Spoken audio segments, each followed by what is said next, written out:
Perfect day for a barbecue! Let's grab the chance habang summer pa. Tara! Samahan niyo kaming mamili ng i-barbecue natin. Bago tayo mamili, magdaan muna tayo sa mall. May kukunin lang kami dito. Ang kagandahan nito, sa tabi lang ng mall yung store.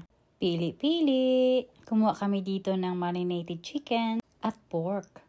Idadagdag lang natin ito sa gulay na meron kami sa bahay. Dahil nandito lang din kami, bumili na rin kami ng mga kailangan namin sa bahay na ubos na. Medyo matagal na rin na hindi kami naka-barbecue. Kaya we look forward for today. Yan, si Barbecue Master. Looking forward to grill.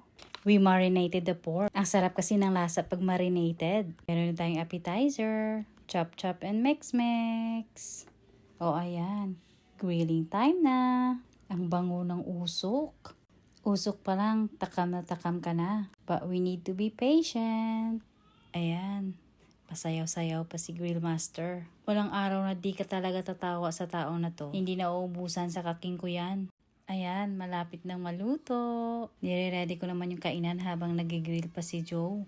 O ayan, nauna nang maluto yung chicken. O ayan, all ready to eat na. Kain tayo!